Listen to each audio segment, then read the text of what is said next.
Peace, family.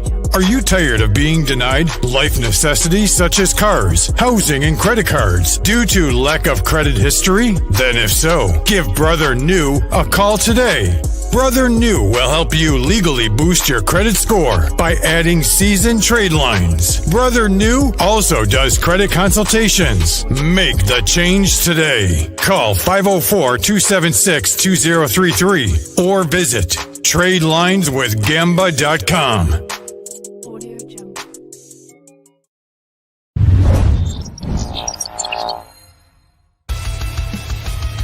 Welcome to Tricknology, where we focus in on safety, training, education, and legal protection. This is Professor Griff, NRA, USCCA certified instructor. Classes are being held twice a month. Contact me at 678-557-2919. That's 678-557-2919. Thank you, and welcome to Tricknology, safety, training, education, and legal protection.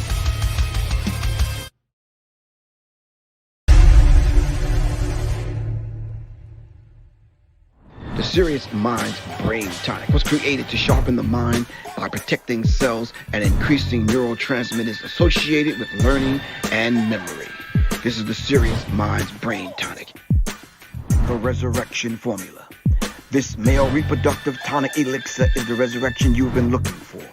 It is a stimulating sexual tonic with mild androgen-like effects that is nourishing to the reproductive system. You can order them at www.professorgriff.me and www.seriousmindsinstitute.com. Just call 678-557-2919. Your health is your wealth. Peace.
All right, greetings, family. This is Professor Griff. Hope all is well with everyone. And, of course, this Serious Minds are in TV, as though y'all didn't already know. But y'all are here. And I told y'all tonight we had a special show, all right, lined up for y'all tonight. And, yeah, and toiling around with the identity of it, the name of it, we were just kind of saying, I don't know, I think it was a last-minute thing. I just looked back at a DJ, and he was like, is what we're going to call it.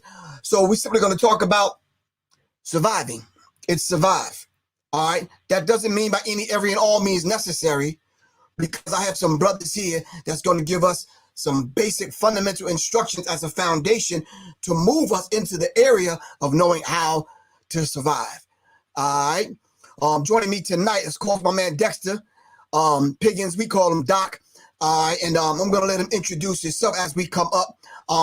But listen, any of the information that you see on here tonight, if you like to take classes or if you want to contact these individuals, I'm going to put their names and their information inside of the chat room. So if you're on IG, come on over. All right. It's a beautiful thing that you're on YouTube, Facebook, Periscope, Twitter, wherever you are. So you over here, you can actually see the information that's going out to everyone. Shout out to Quan, shout out to the Serious Minds family. And the other brother that I got up on deck, my man Larry LLP. I'm gonna just call him LP. I'm gonna let him introduce himself when we come on. But we're talking about a firefighter and a paramedic. We're talking about brothers that own companies. Doc owns Still Standing LLC. LP owns he has a company in dealing with consulting Penton Pending Consulting Solutions. But I'm gonna let them introduce themselves. So listen, any of the information that you hear on here, and you want further information, we're going to do a Zoom call class/lecture/presentation on December 12th. All right, so look out for that flyer and that information. All right, shout out to the Serious Minds family. Quan, what's good with you? You on deck? You good? All right, cool. It's a very interesting show that we're going to have tonight. Call your friends, call your family members. Let them know that Serious Minds is on deck at 9 o'clock with 2 special guests tonight. And we're about to get it in. So I'm going to bring my guests up so we can kind of make this happen, fam. It's good, boy. All right, let's make sure we get some volume. Talk to me. Hey, can you guys hear me? Larry, I heard you, but your volume is really, really, really, really low. How's that? Hold on for a second. Hold on. Still low. Hold on. All right. Give me a mic check. How's that? Is that better? Nah, hold on for a second. Let me make sure it ain't me on this end. Hold on. Let me see. 1 second, family. Hold on. Nope, not there. Not there.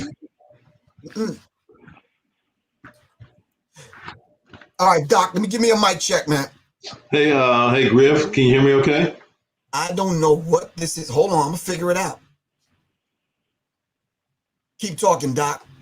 Testing 1, 2, 3. Testing 1, 2, 3. Here we go. What's going on, Griff? I got you. All right, I'm good. Larry, where you at? I'm right here. Can you hear me? Yeah, I don't see you though. All right, hold on just a second. I'm just changing out my screen here. All right, we good. All right. There we go. All right, I got both of y'all on deck. It was me.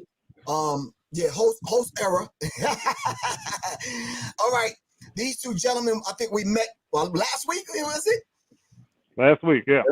Last week we put it together that quick because we have some serious individuals that's looking and like-minded individuals coming together because serious minds attract serious minds. Seriously, we saw that there was a need for us to get this information out in reference to a whole host of information in reference to the medical care, as far as IFACs, as far as first aid, as far as being first responder, CPR, a host of other things. So what I'm going to do is bring these gentlemen up, have them introduce themselves, what they do, who they are, and then we'll dive into the conversation. Doc, you want to go first?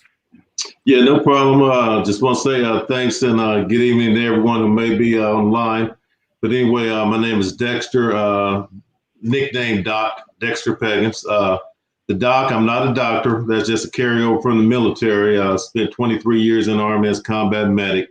So in the military, everybody is Doc, you know. So, but anyway, I have a company. It's called Still Standing LLC.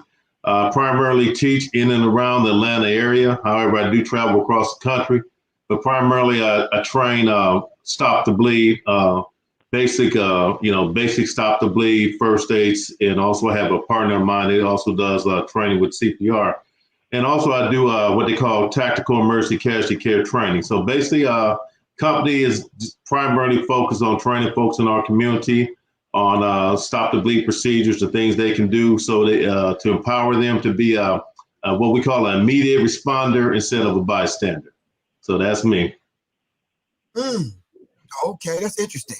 And LP, what's good with you, man? Talk to us. Introduce yourself. Let the people know who you are, what you do, man. Well, my name is Larry Penton. People call me LP for short. I am a retired paramedic and firefighter. I'm originally from St. Louis, Missouri. That's where I worked and practiced. I relocated last year, last May, to Charlotte, North Carolina. That's where my family resides now. Started a company called Penton Pending Consulting Solutions, LLC. We deal with a lot of media. We deal with starting up, helping business that are startups get LLCs, different things like that, HR, payroll stuff. We're venturing into podcasting, and a lot of what we do is, like I said, we work with new startup companies, helping them get their business off the ground. And part of what we're doing also is reaching out to the communities with Stop the Bleed training, first aid. That's why we're partnering with you and Doc. I was a paramedic and firefighter for 13 years in the St. Louis area. I'm still a licensed medic. I retired last year. I was on the front line with COVID from January to May of 2020. So a lot of things dealing with COVID amongst all the other things that I've dealt with in my career. So that's just the cliff notes of my history. Okay. Now, just to let you guys know, you have to be very mindful when you talk about the C word, all right? Yes. They will literally shut the channel down. Okay. That's how sensitive they are about their lives. All right. So, yeah. So we can't even mention the word. Come up with a cute acronym, come up with a slang term. I don't know. Yeah. I'll just say the pandemic. I'll say that. You can't even say that. You can't even say that? Oh, my. Oh, okay. Well. I'll send you a list of things that they told me violates their community standards. Okay. Ain't that something? Yeah. Well, I'll just say I was on the. I'll just say I was on the front. I was a frontline warrior, and I'll just leave it at that.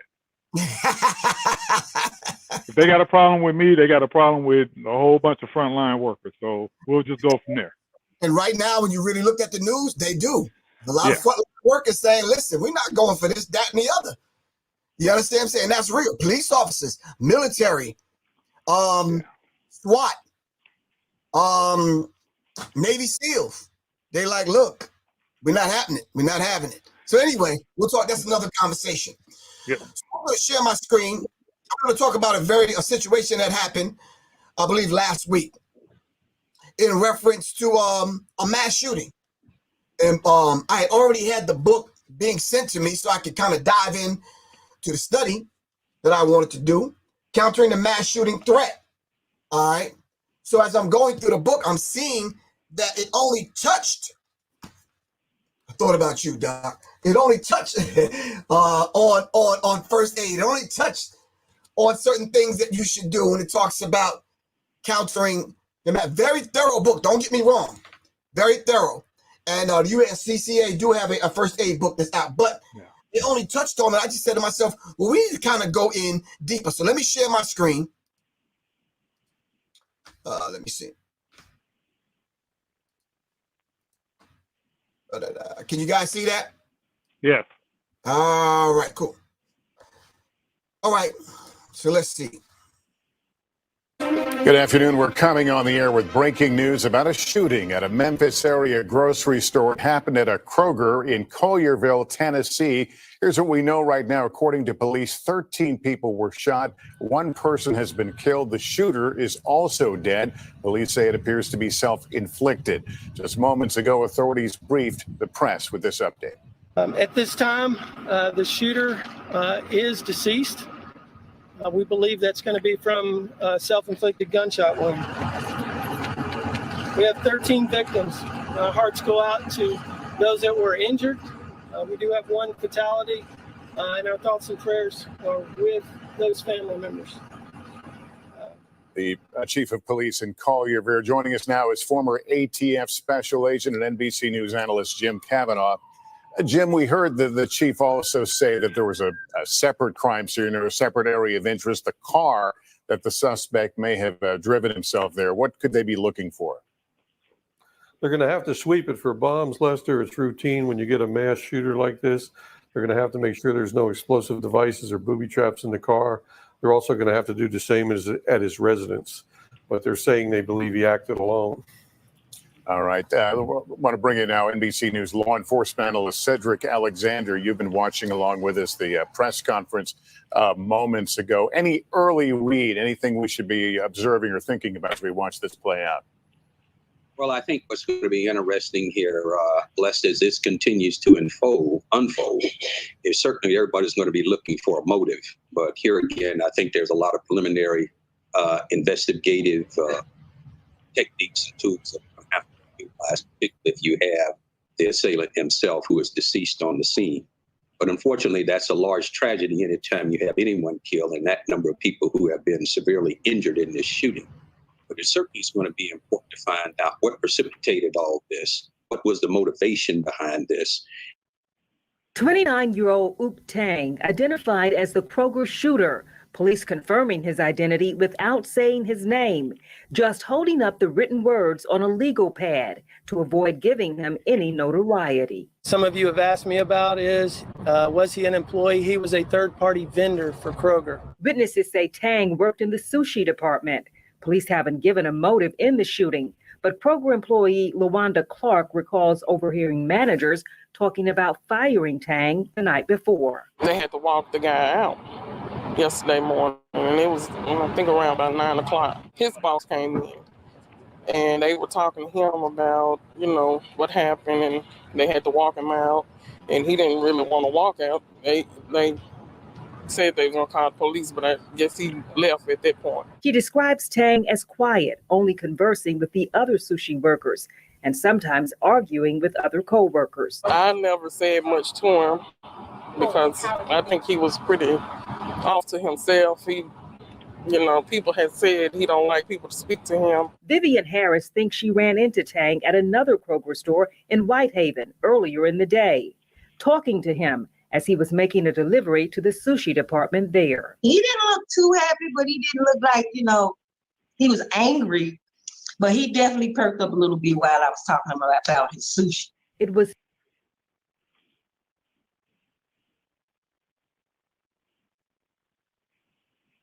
Wow. All right, that's the basis of us. So let me pull some things from this, all right? If 13 people were shot, and hypothetically speaking, 10 were injured. So either one of y'all want to go first. What do we do at that particular point when we're talking about surviving? Let's take it from the standpoint that you two gentlemen were inside the store shopping. All right? Take it from that perspective. Give me your take. What do we do? When we start off, Larry, or you want it?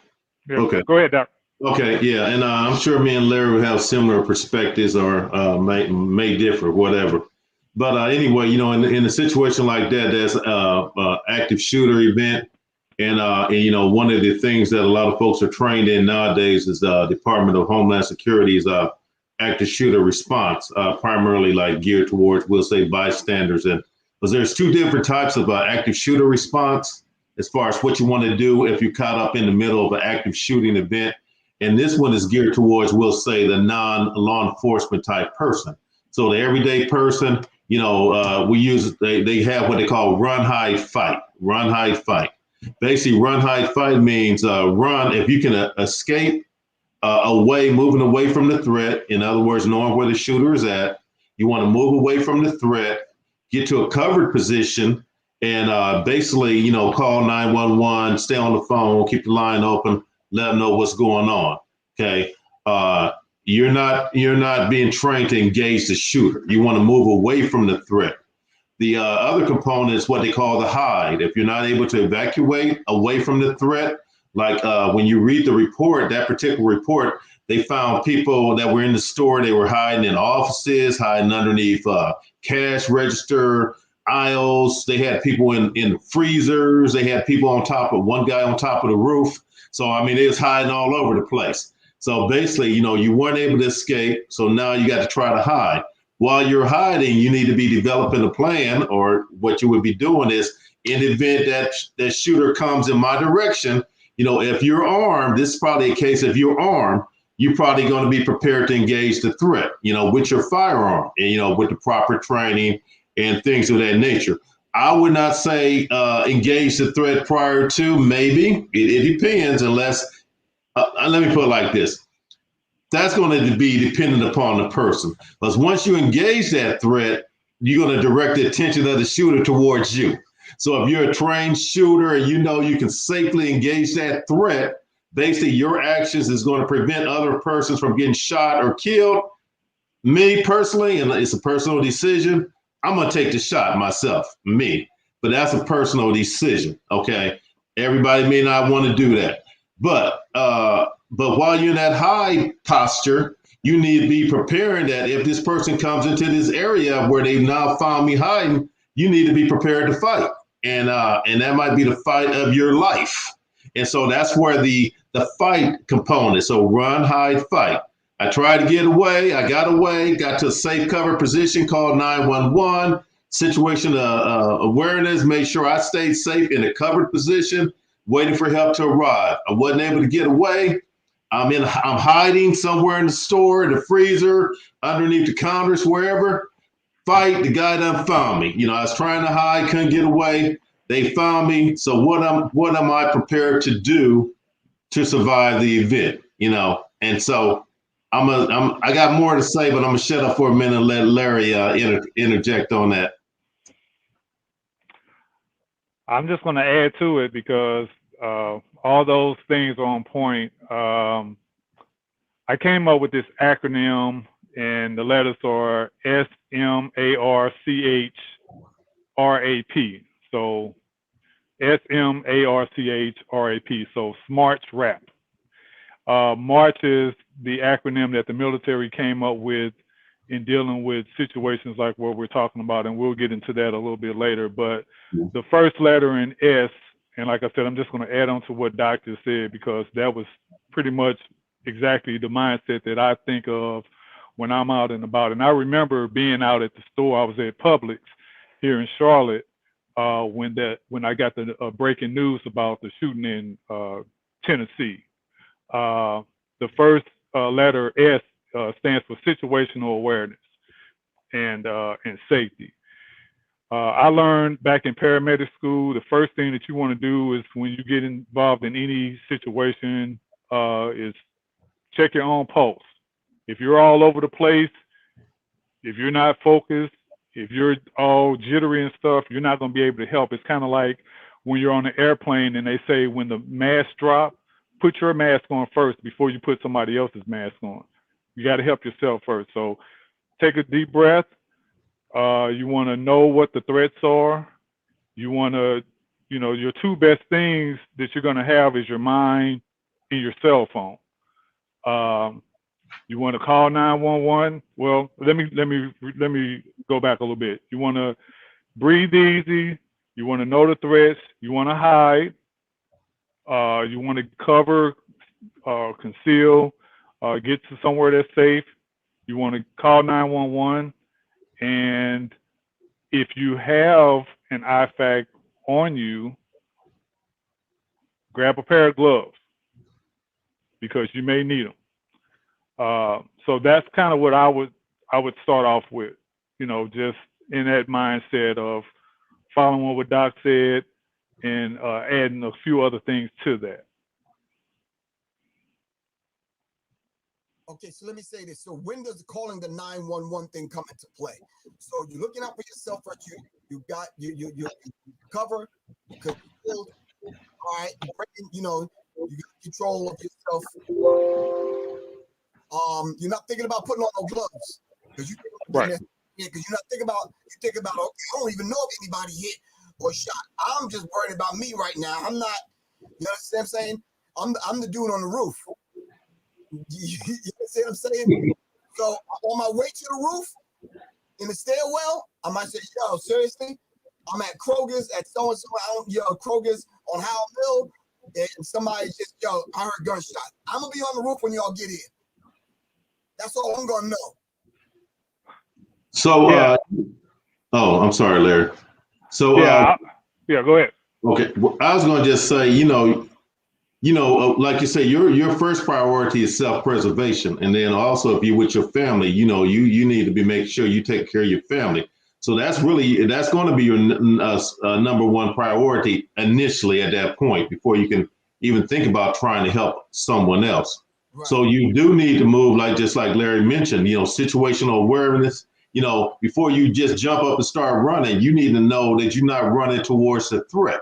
Okay. So once you have moved to a safe location that's going to provide you some kind of cover and concealment, preferably, if kids start popping off some rounds at you, when you feel you have moved to a safe location away from the threat, that's when I would say it's the time to call 911. I want to make sure me and my family or me, whoever, I'm not exposing myself on the phone, standing up, or I'm out in the open trying to dial 911 because I'm not paying attention to what's going on around me. So that's my take. What about you, Larry? Yeah, like I said, breathe easy. Get somewhere and hide, conceal yourself, barricade doors, rooms. You can use whatever, tables, chairs, boxes, people, whatever. Get on the horn, call 911, and just keep your mind open because, it's probably more likely than not that somebody's going to be hurt or killed, dead or dying in that situation. Now let's fast forward. Shooter down, shooter's taken out, whether self-inflicted or whatever, and you're there on the scene and people are bleeding out, people are hurt, they're shot. What happens at that point? Y'all two are inside of the store. What happens at that point? So, so at that point, you still have an active threat, because you didn't say the law enforcement. Did you say law enforcement on the scene, Griff? Has law enforcement arrived yet? Yeah, you kind of figure at that point, someone has already called 911. You hear the sirens. You're the right. Store, but shooter is down. Now you're shifting it into, okay, I need to render first aid, CPR, a tourniquet over here, somebody's bleeding out. What do you guys do at that particular point? Educate us on what we do. So, people need to, I would say this, segmenting into that.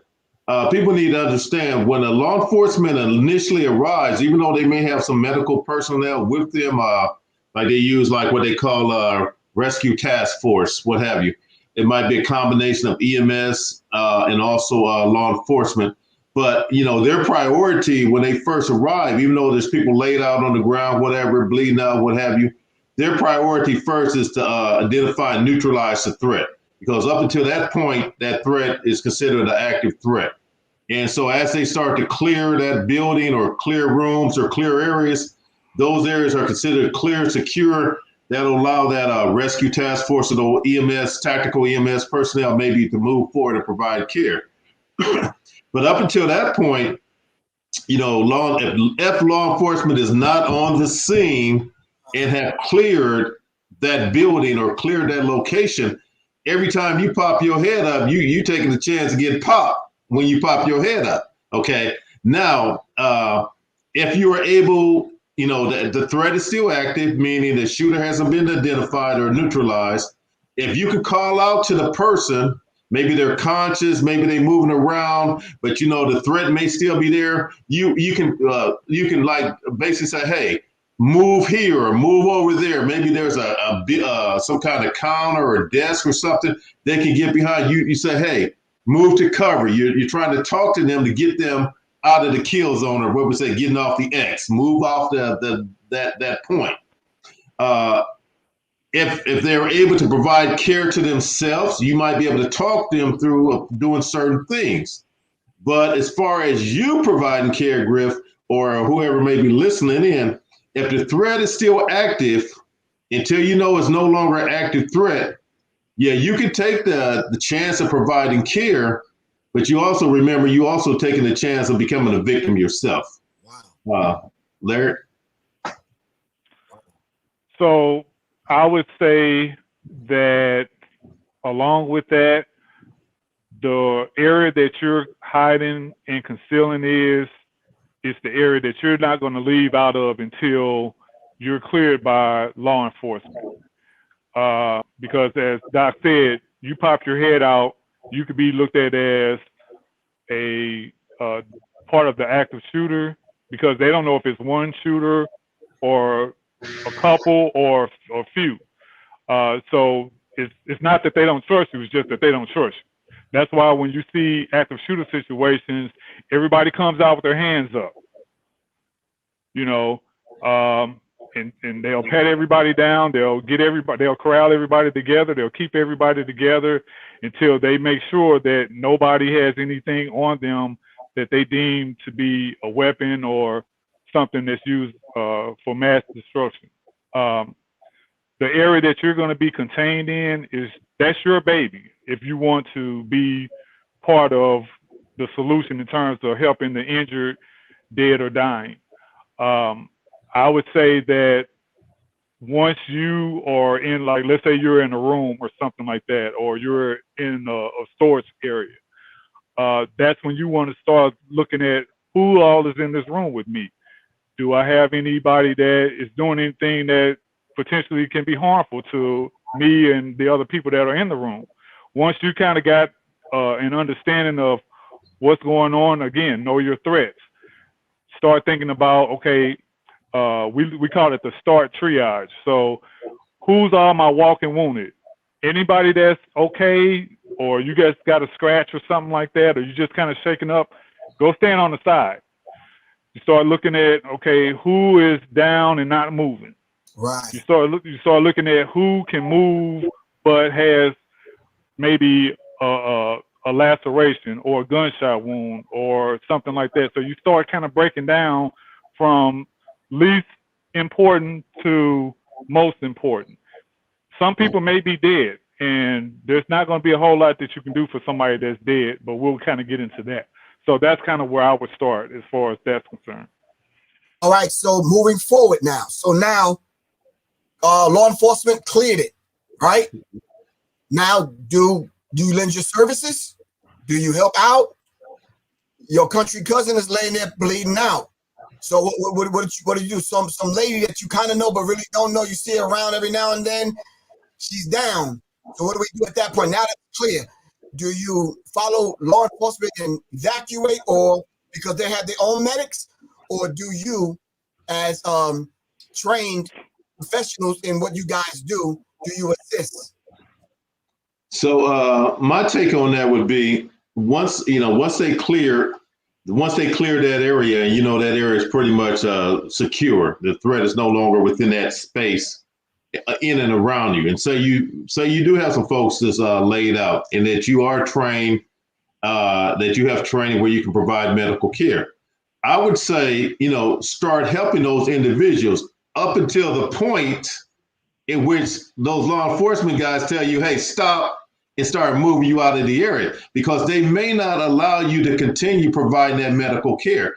Just like Larry was saying, until initially, until they identify the threat and neutralize it, everybody is a threat. You might be the shooter blended in with the crowd, pretending like you're trying to help somebody, but you're actually trying to evacuate out of the building with everybody else. So in the meantime, if you're able to provide medical care, once they have cleared up to that certain point, I would say definitely go ahead, because that few minutes that you provide that, putting pressure on that wound or doing something to control that bleeding might buy that person some time until the actual rescue task force comes in, or the EMT paramedics or whoever they got coming aboard actually comes in to take over. But if the law enforcement guys just tell you, hey, stop, get your hands up, start moving this way, turn around backwards, then you stop. The medical care stops at that point. No back and forth. You need to follow their instructions and do what they tell you to do. Right. You got 3 zones that you have to be aware of that EMS, fire, and PD are going to be looking at. The hot zone, which is the area where all the action is taking place, more than likely where the active shooter has shot or is still located, or just that. So we're talking about the grocery store. So that whole grocery store is the hot zone. Everything inside of that is hot. The area, the perimeter right outside of the grocery store is the warm zone, because you're more visible, more space. You have more of the law enforcement outside compared to inside. And then a little ways away or some distance away, you'll have the cold zone, which is where you'll see EMS, fire, we call it the staging or command area. This is where they'll bring all the wounded to either be further treated and or transported. That hot zone, as Doc said, there's not going to be a whole lot that law enforcement is going to want you to do until they neutralize or at least deem that area safe. While you're in your containment area, whether it's a storage room or what have you, and once you feel safe that the people or the person that you're with is not a direct threat to you, and that person is injured, then you can start rendering care. And the first thing that I would say is you want to know, are they alert? Meaning that I can just look at you and you know, you're looking at me, so I know you're okay as far as visually. We call it AVPU, so alert, visual, verbal. So let's say you're not looking at me because you're laid out on the ground or whatever. I'm looking at you, you're not looking at me. I say, hey, can you hear me? You open your eyes. That lets me know that you're responsive. Let's say I look at you, you're not looking at me, I call your name, or I say, hey, you don't respond. I do a painful stimuli. I put my nail in your fingernail bed, I pinch your skin, I do maybe a sternal rub or something like that. If you respond or moan or something, I know that you or at least have some pain sensation. Then we go to you, which is unresponsive or unconscious. And those are two, not the same thing. Unconscious is just like a fighter. One hits another one, they get knocked out, they're laying on the ground, you know, they're still breathing, they still have a pulse. Unresponsive, that person does not have a pulse and is not breathing. They're clinically dead. Now, but people use unconscious and unresponsive like they are synonymous with each other. They're two totally different things. We're not talking about apples and oranges. We're talking apples and hammers. The unresponsive person is clinically dead. That person needs one thing and one thing only, CPR. Now, if they have a bleed, you have to decide what's more important. If this person has a major bleed, or do they need CPR because they're unresponsive? They need that major bleed, which is the M after the S. You need to take care of all major lethal bleeds. And that's where we start talking about tourniquets.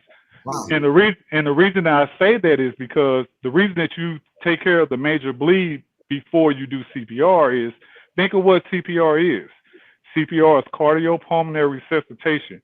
You're trying to, basically, you're mimicking the pumping action of the heart. Right. You want to perfuse all the major organs, the heart, the brain, the lungs, and all the other organs and tissues. If you have somebody that's bleeding out, they're spurting blood, bright red blood out, and that blood is not controlled because you typically have 4 to 6 liters of blood in your body, which is the equivalent of 3 2-liter soda bottles worth of blood circulating in your body. That blood, you can exsanguinate in 90 seconds. You can bleed out in a few minutes. So if you don't have any blood to go around and around, you know, we learn in medical school, air goes in and out, blood goes around and around.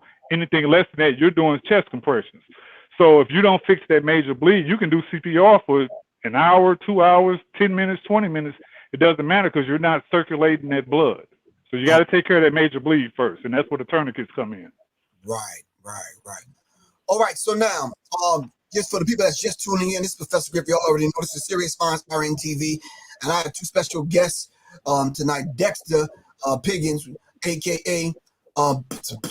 Doc, and Mr. LP. That FF that y'all are seeing on the screen is not for Flavor Flav. All right, so don't get that confused. He's a firefighter. All right, he's a paramedic. All right, so we simply call him LP. Not for long play. Remember the LP, big records, no, it's just Larry. Don't get that twisted.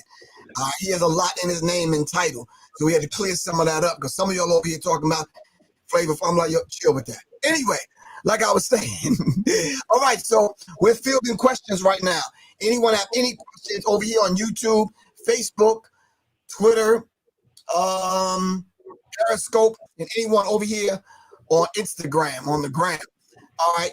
So now, as we wait for the questions to come through, and we'll just field them as they come through. I have a question. Let's just say it's a situation where someone's bleeding out.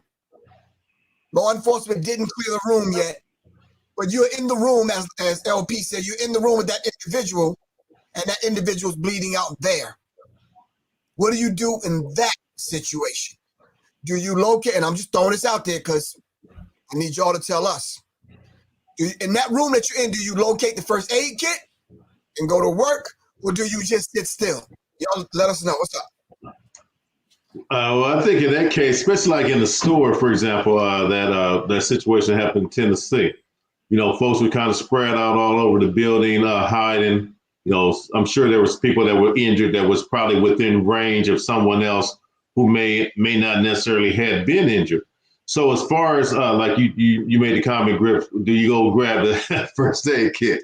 Well, if it's an area that you're not familiar with, they might not even have first aid kits. You know what I'm saying? So, you know, really, that's why a lot of times we talk about, you know, carrying certain pieces of equipment as far as your everyday carry type stuff. Just like you carry that firearm, you know, people in the medical community, we encourage people to carry certain other items on their person, i.e. the tourniquet, the pressure dressing, quick clot combat gauze, or chest seal. Those are things that you can kind of put in a little small Ziploc bag, throw in your pocket. You might have it in your bag. You know, women carry purses. You know, some guys, you know, people carry all kinds of stuff, but they're not so bulky that it's something that you could just throw in your pocket, even at a bare minimum tourniquet. But so with that, what you just said, though, you know, you got a choice. Okay, that's where I like to use that term. You can be a by-doer or a bystander. Yeah, the police haven't cleared to this point, but I'm hiding behind this table and I see this person laying in the middle of the floor bleeding out. They're bleeding to death. Okay, I know if I don't do anything, more than likely that person is probably going to become deceased. Okay. So one thing, you know, me, you know, I'm probably going to take the chance. You know, I might say, well, yeah, maybe the shooter is still around, but I'm going to get out here and try to help this person, you know, because I know if I don't do anything, it's a good chance that person is not going to survive, you know. So that's my take on it. You know, you take a chance because you taking that chance may save a person's life. Now, I wouldn't get mad at the person who decided not to do anything. They might say, well, shoot, you know, I'm going to stay behind this desk, you know, because I ain't trying to become a victim. So once again, that's a personal choice. You know, that depends on where your heart and mind is at, you know. So, but, you know, if you don't do anything, 9 times out of 10, that person's probably going to become deceased. So I'll leave it at that. So you're saying that your decision would be to help that particular individual. Right. Even if my help is verbal, if that person is conscious and they can respond, I mean, you know, they're alert, then I might talk them through what they need to do. I see that blood coming out the chest. Hey, man, or hey, whatever, you know, put your hand over that hole. Put some pressure on it. Hold that pressure on it. You know, hold it tight. You know, help is on the way. I'm trying to reassure them. I'm talking them through some things they can be doing to treat themselves, what we call self-aid. You know, for all I know, they might have a tourniquet and the person dressing on themselves. You know, they could have that stuff with them. You know, I don't know. But if I'm not willing to take a chance and crawl over there myself, at a bare minimum, if I'm trained, I can, what they call remote access or remote care. I can talk them through things that they can be doing to apply self-aid to themselves. Right. Okay. That makes sense. That makes sense. All right, Larry, talk to us. What is it looking like from your perspective where you are? You in the room with the individual, they're bleeding out.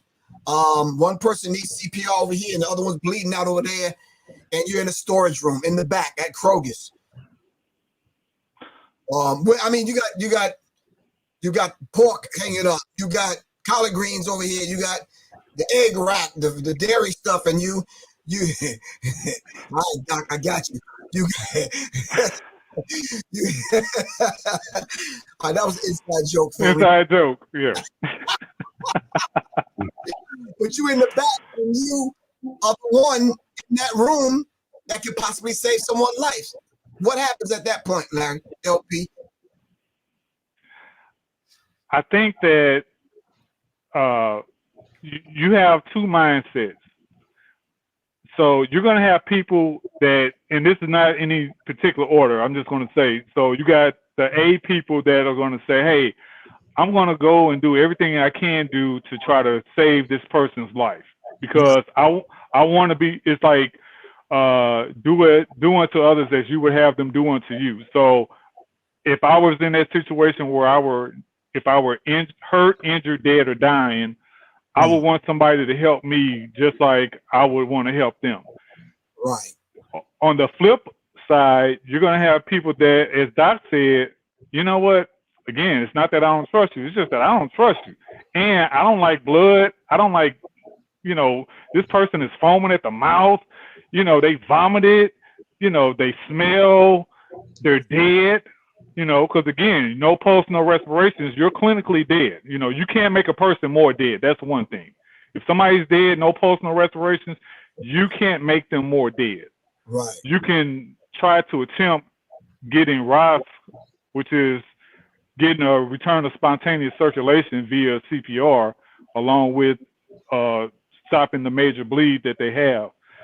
But you got to just wonder, what type of person that you're in the room with. Some people are going to act, and some people are just going to sit by or what have you. So I would just say, for me personally, I'm going to do what I can do once I feel like I'm safe enough to do it. And that would be, I see somebody bleeding out, if I got gloves on me, I'll throw them on. If I don't, I try to put my hand in a plastic bag or something like that, or just like, hey, you know what? I don't have any open wounds on my hand. I may just use a T-shirt or something like that. And, either I'll have a tourniquet on me and we'll kind of get into that, or you can do some makeshift stuff and we'll talk about that. But you want to definitely get that blood, that major bleed stopped, and check their airway. Make sure that they are breathing a clear patent airway, that they don't have anything that's blocking it or anything like that, because it doesn't make any sense to save them from bleeding and they can't breathe. Right. All right. So hold on for a second. And that was the A in the march. Hold on for a second. I thought this was a question, but it's just some smart ass Negro. All right.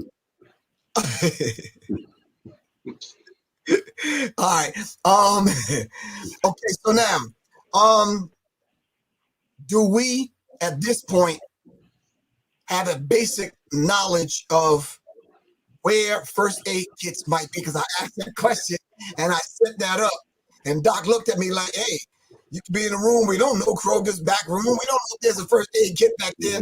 Where do they normally keep first aid kits? Help me out, fam." If you notice in a lot of public places, especially like stores and stuff, most time you'll see they may be in a central location. Well, a central location in which maybe the people working in that store would be familiar with. In other words, you might say, okay, it's going to be mounted upstairs in the manager's office on the wall. Maybe it's mounted on the wall right before you get to the customer service area. So the individuals working in that space or within that facility, most of the time, that's going to be part of their safety training is, okay, we have a AED and a public stop to bleed kit. This is where it's located at. And everybody needs to be familiar with that. So when we tell you, hey, go get that stop the bleed kit, the employees will know. But the everyday person, the everyday customer, the client, or someone just moving through that area, 9 times out of 10, they probably in that store probably would not know unless they just happened to see it as they were moving through that area. a lot of times in the malls or some other types of public places, you may actually see it mounted on the wall, and they may have some kind of signage mounted on the wall identifying the location of that medical equipment. But if you're not really familiar with that location or what have you, it's a good chance you're probably not going to know unless you speak with someone that's probably an employee within that store or something. Right. So, family, I've put both of these gentlemen's information, the email address, how to contact them, websites, if you want to donate or even purchase anything from them or take a class, whatever. I did put their Cash App and their information inside of the chat. All right. I'm sorry, Larry. Did you want to add on to that, Larry? Yeah, just real brief. Any store like a Kroger or a Walmart or a Target, a lot of the grocery type of stores or stores like a Costco, most of that stuff is going to be in and or near the pharmacy as far as first aid kits. You will have the AEDs, the automated external defibrillators, mounted on the walls. They may only have one. They may have a few of them. Typically, they'll be either at the front of the store by the main entrance. They'll be by like where the manager's office is. They'll be by the customer service department. They may be in or near the pharmacy. They'll be sometimes back in either the employee areas, like the stock rooms, the changing rooms, bathrooms. But most of those first aid kits are going to be near or in the pharmacy area. Doc and I, being first responders, if we can't access those areas because we're contained and we're covering and concealing, we're going to turn into MacGyver and start looking at stuff that's in the room or whatever. Do I need to rip my shirt off? Do I need to, grab this piece of pork chop and put it on this frozen pork chop and put it on this person's injury, as an ice pack, improvised ice pack? I mean, again, we turn into MacGyver. So those are some of the things that we'll get into a little later on, as far as talking about improvised items that you can find or add to your IFACs. Oh, okay. The question was asked by Dunn. How can you safely give CPR during this time that we live in right now? COVID is happening. People got all kind of diseases, all kind of whatever. How do you give CPR? I mean, do you trust that? Do you do the napkin or the handkerchief over the mouth? How does that work? Larry, you can answer that one because you got that concept you was telling me about is pretty good. Everybody should be familiar with.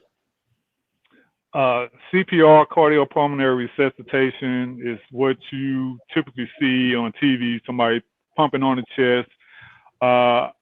There's a new concept and a new way of training people to do CPR. They call it CCR, cardiocerebral resuscitation, or the pit crew method. I call it CPR 2.0, and it's basically CPR as far as chest compressions, and we only focus on chest compressions only. We don't do mouth-to-mouth anymore. When we're doing CPR, I learned in paramedic school that we don't kiss dead folks. You can get pocket masks, this size, smaller, but we want people to focus on chest compressions because your body still has a certain percentage of oxygenated blood in it, especially if you find somebody that you have a witness arrest or witness unconscious or unresponsive person. The time to put hands on chest, the quicker you do it, the better chance that they have to survive.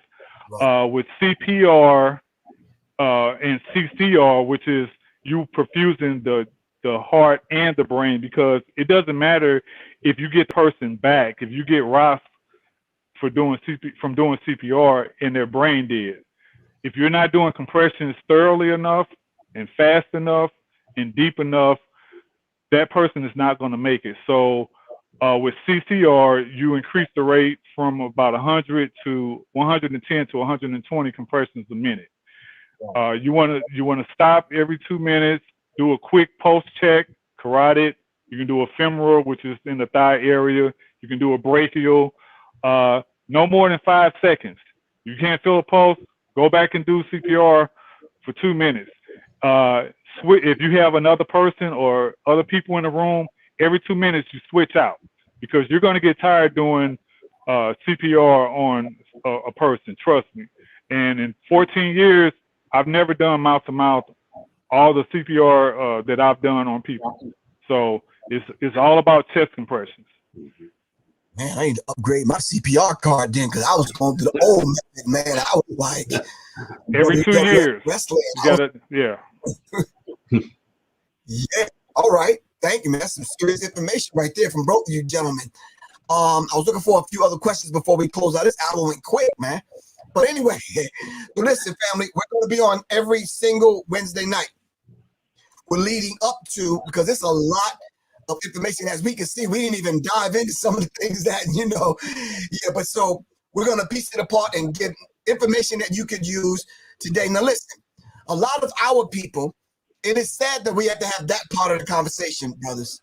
It's sad that a lot of our people are really not in tune with having a conversation like this. Quan, I think Quan said it, Johnny Taylor, one of them, little guy that said it, that these are conversations we just don't have. And this is just not one of them salacious, kind of juicy conversations you want to have on the show so you can get numbers and hits and views. No, this is information that we really, really need. So a lot of times people, they'll click on, like, I don't want to hear that, and they'll click off. But this is the information that we need, because this could happen to one of your family members while you at Kroger's or Publix or Walmart or Home Depot. Am I right or wrong? Oh, Absolutely. Yeah. Absolutely. I say listen to the information that these gentlemen is giving us, pull the information that you need, tuck it away, and make it happen. So Queen asked a question. Fatima says, is a tourniquet placement always above the wound? Yeah. Absolutely. Yes, indeed. Yeah, between the wound and the heart. So basically, depending on, we'll say if you're in what we call an active threat environment, basically, the rule of thumb is go high and tight, high up on the extremity, high and tight up on the extremity, because you don't have a whole lot of time to cut away the clothing to actually expose the injury site. So in the military, we used to call that hasty tourniquet application. But basically go high and tight up on the extremity, be it the arm or the leg. But if you have the time and you're not, maybe you're no longer in a direct threat environment where you actually have time to assess the injury site in our training. But of course, Larry, interject whatever you have. We say go 2 to 3 inches above the injury site. So if you're able, if you're able to see the injury site, don't have an active threat, 2 to 3 inches above the injury site, never over the joints, never over the creases. Make sure you check those pockets for pocket pins and knives and keys, so you're not putting a tourniquet over something that's inside that pocket.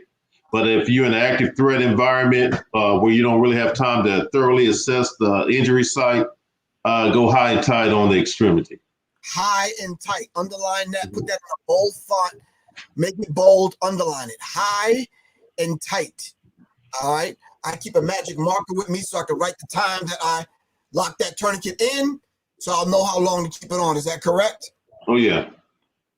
Put a Sharpie or 2 in your IFAC kit, in your individual first aid kit. So because there's a place on the tourniquet that you can write down the date and the time, preferably the time, because you're going to be at the hospital the same day, but definitely the time that you put the tourniquet on.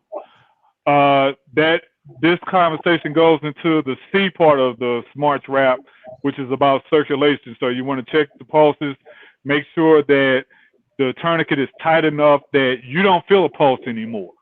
If you still feel a pulse after applying the tourniquet, that tourniquet is not applied properly. Wow. You might as well don't even have it on. Right. That's why you want to have it high and tight if it's on the arm, if it's in the groin area, as up in the groin area as possible. But definitely you want to check the pulses. Make sure you don't feel another pulse once you apply that tourniquet, and then put the time on there. You also want to check for mental status, because with blood loss, you're going to have some mental status decreasing. So ask them their name. Ask them, do they know where they are? Ask them, how many fingers do I have up? Just some general questions. All right. There's some vital information, family. And I just say to everyone tuning in that are already staying on, that are leaving some positive comments. Thank y'all very much. Really appreciate that. I want to say, and I know I'd be wrong, every conversation is not for everyone. I can't say that about this one. Everyone needs this conversation. Plain and simple. Regardless, well, I live in a gated community. I don't think, something's probably not going to happen to me. It's going to happen to the next person. No, it might happen to you. Am I right or wrong? Yeah, for sure. And Griff, I'd like to say this. We started off this discussion based on the scenario with the shooting in Tennessee, the firearms. But, when we talk about basically like stop the bleed training, CPR training, as far as the mechanism of injury, how that person got injured, it don't have to be a gunshot, okay? It can be a car accident and you had some of the dashboard coming up, breaking off and penetrating your body. Maybe you out hiking. A lot of folks like to go hiking and camping. Maybe you out there walking up the trail, don't see that tree limb that's sticking out the ground. You trip over the tree, and now you're gonna land it on top of a piece of tree branch sticking inside your chest. Right. Maybe it's your little baby running around the house. You told them to put the pencil down or the fork down, and they run around and trip and fall. Now they got a pencil sticking out the side of their body. So it's not just, we want to make sure people understand, which I know we do. This ain't just for something you need to know for gunshot wounds or shootings. That the training is applicable to any type of life-threatening bleed, as far as how it got caused. The end result is going to be the same. If you don't stop the bleeding, or if you don't get that person start back breathing, they're going to die. That's all there is to it. And I like to say, we're living at a time right now where people are really insensitive, man. I've seen people walk by people that have passed out, and they look like that's not my issue. And it's like, wow. So you want us to treat your grandmother that way? Your mama? What if your daughter passed out on my watch while I'm in line aisle 13 at Walmart, and me and her are the only ones in aisle 13, and she just drop on the floor? Should I render aid? It's like, come on, family. We cannot be that insensitive. You understand what I'm saying? I'm not going to sit on here and say there's going to time where you're going to need some first aid. We're living in a time where you're going to need to know this. I don't know your individual lives. I don't know where you go, how you get down, how you move. But I'm saying to you, if I can take this, what you two brothers are giving me, and tuck it away and put it in my toolbox, so to speak, I'm good money. You understand what I'm saying? But absolutely. If I say, I'm more interested in how much time R. Kelly's going to get, or I'm more interested in, some other thing that's happening on the news. Come on, family. A lot of times people don't understand the importance of medical training until something happens. And like, you kind of gave an example earlier. It's like that conversation people don't like to have. And when we talk about, like, for example, in our community, folks don't like to talk about getting life insurance. You know what I'm saying? That's not because people don't like to talk about death. We want folks to live forever. So when it's time to sit down with your family members, say, well, let's talk about life insurance in the event something happens, so we can make sure we bury you or we send you home in the way you need to be sent home. Well, a lot of folks don't want to have that kind of conversation because they want to think that you're going to be here forever. So we don't need to talk about life insurance. When we talk about medical training, folks think they ain't going to never get hurt, But then when they do get hurt or someone does get hurt, a lot of times they don't know what to do. Okay, because it's like, don't go to a gunfight and don't expect to get shot. Okay, what happens once that bullet leaves that weapon or what have you, or once, somebody cracks you upside the head with a stick? and now you got a deep gashing wound, on the back of your head.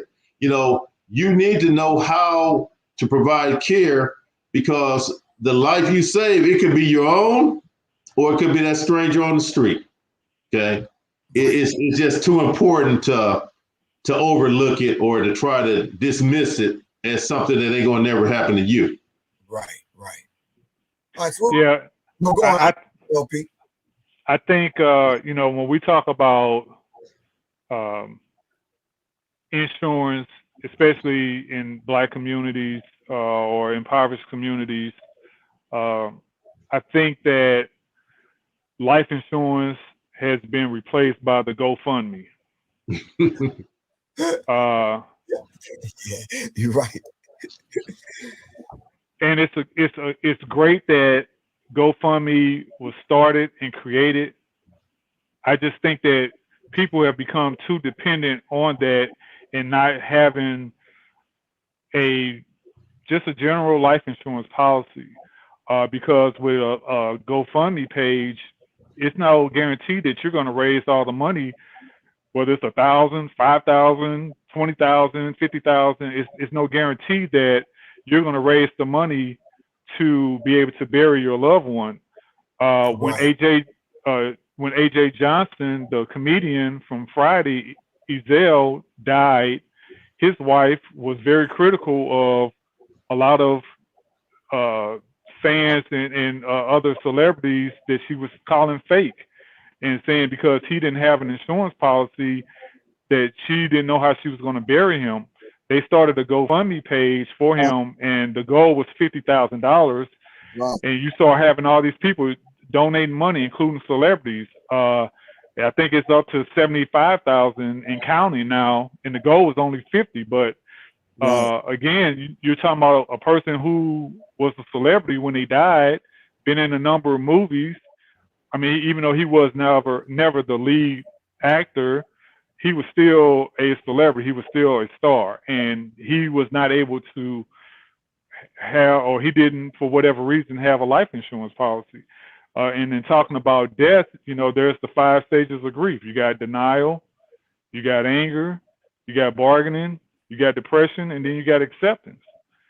And I think just in society alone, nobody wants to talk about the D word, death. They don't want to, when doctors come and tell you that, your loved one has died, people don't want to hear that. They want to hear, oh, they passed on or something like that. No, you need to tell them that they died.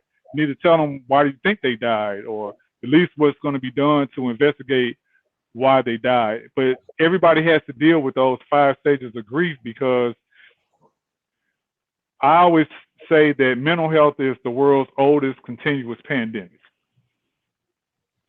And we have to understand that mental health plays such a role in every aspect of our lives, whether it's going to a mall and there's a shooting situation, the situation that happened in Parkland, Florida, or Columbine, the situation that happened out in Vegas with the shooting, the situation that happened out in California at the movie theater with the shooting. A shooting can happen anywhere, workplace. So it's not if it's going to happen, but when is it going to happen? And what are you going to do? Right. So we ran out of time. So I'd like to give the people your information on how to contact you. And I understand, Doc, that you sell IFACs. Yes, sir. Yes, I So do. give the people the information. Okay, so yeah, I sell medical kits, IFAC, for those of you, individual first aid kit.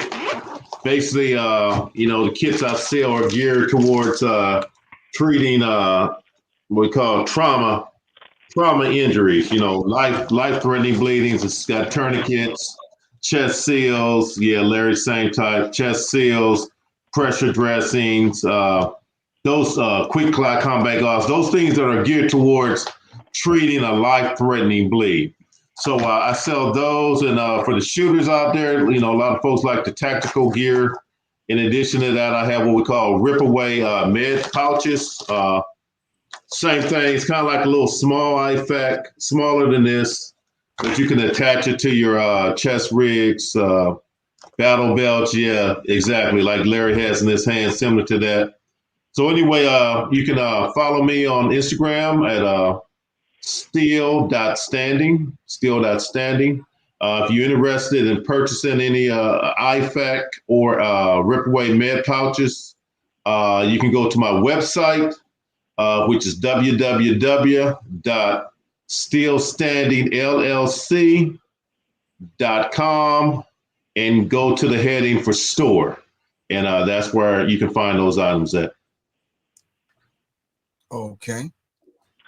And I would say for folks that have health insurance, especially if you invest in the HSA or more specifically the FSA portion, you can use those funds to buy these IFACs. If you go to www.fsastore.com, they sell all kind of first aid kits. I got a ton of different first aid kits because, you know, those funds, if you don't use them a certain amount of it by the end of the year, they just disappear, you know. So you can go to the FSA store on the internet and they accept all FSA cards, no matter what insurance you have.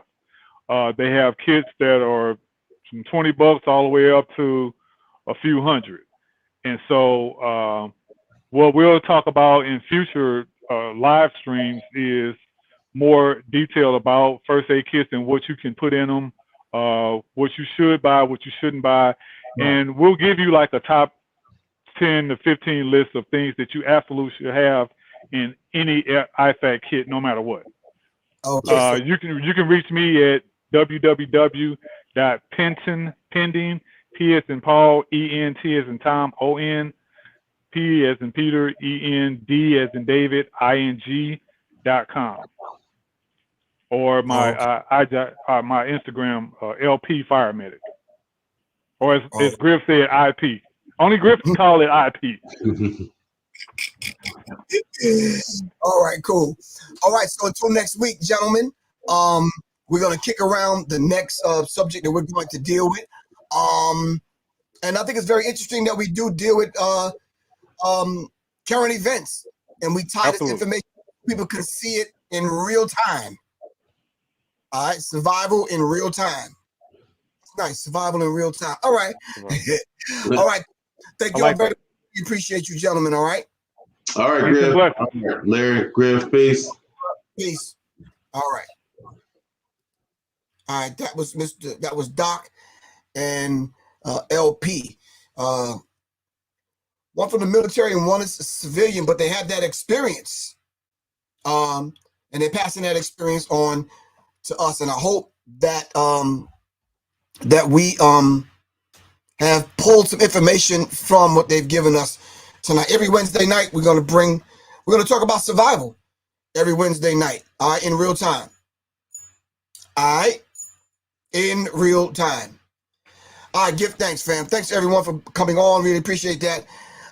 Shout out to everyone on IG over here. I didn't get a chance to kind of like interact with you guys tonight, but thanks for coming on. Really appreciate that. Quan, thanks for doing a marvelous job. Really appreciate you. All right, shout out to the Serious Minds family, and definitely shout out to the cyber thugs that were on, the internet keyboard killers, the internet gangsters, the agents and the trolls. Thank y'all very much. Really appreciate that. Anyway, inshallah, I will see you guys tomorrow. And let's talk. Serious minds attract serious minds. Seriously. All right. Revolution is not an event. It's a process, family. Peace. Peace. Peace.